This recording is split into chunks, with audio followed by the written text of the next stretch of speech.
Why do people with diabetes develop heart disease, kidney problems, and even stroke? It actually starts from very small changes in our blood vessels. And to understand that, we first need to understand how the cardiovascular system normally works. Hello everyone. Today, we are going to understand the functional organization of the cardiovascular system and how it helps our body maintain normal conditions in different situations. The cardiovascular system, which is also called the circulatory system, is a closed system. It transports oxygen, nutrients, and hormones to the tissues and removes waste products from the body.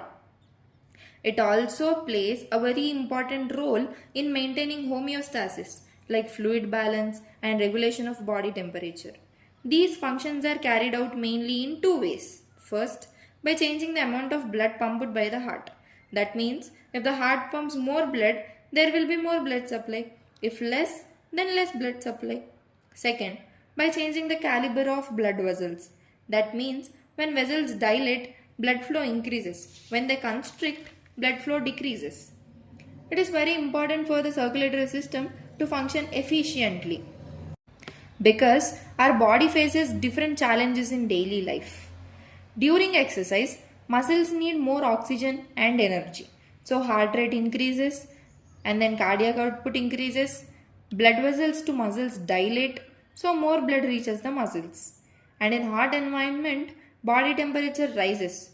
So, skin blood vessels dilate so that more blood goes to the skin and heat is lost and body cools. In cold environment, body is losing heat. So, skin vessels constrict so that less blood goes to the skin. Hence, the heat is conserved. Coming to posture change, when a person suddenly stands, blood goes to the legs due to gravity. So, less blood reaches the brain and that causes dizziness or blackout may occur. This is called as postural hypotension. To correct this, heart beats faster, blood vessels constrict, so blood pressure is maintained.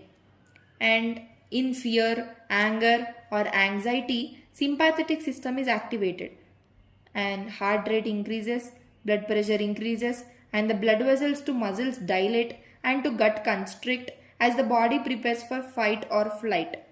Till now, we understood how the cardiovascular system normally works. But what happens when the system is affected in a disease like diabetes? In diabetes, blood glucose levels remain high for a long period of time. This continuously high glucose starts reacting with proteins in the body, and this happens without the help of any enzyme, and this process is called as non-enzymatic glycation. First, let us see what happens to hemoglobin. Hemoglobin is a conjugate protein. That means it has protein part, that is globin, and non-protein part, which is heme. When glucose attaches to hemoglobin, it forms glycated hemoglobin, which is called as HbA1c. Now this HbA1c reflects the average blood glucose levels over a long period of time. Now let's see what happens to collagen. Collagen is present in the blood vessel wall and gives strength and flexibility. In diabetes, when glucose attaches to collagen, the collagen becomes stiff. It becomes thick. It loses its flexibility. So blood vessels become less elastic and cannot function normally. Now let's understand the basement membrane. The basement membrane is like a thin filter that is present under the endothelium of blood vessels. It decides what should pass and what should not. In diabetes, it becomes thick, but at the same time weak and leaky. Now we should get a doubt that how can it be thick but still leaky? Because its structure gets damaged. First, the holes in the membrane become irregular. Some holes become large, so bigger molecules can pass through. Second, the arrangement of fibers becomes loose, so the filter is not tight anymore. Third, the charge of the membrane is lost. Normally, this basement membrane repels the proteins, but in diabetes, this property is lost, so proteins can pass easily. Let's take an example in the kidney.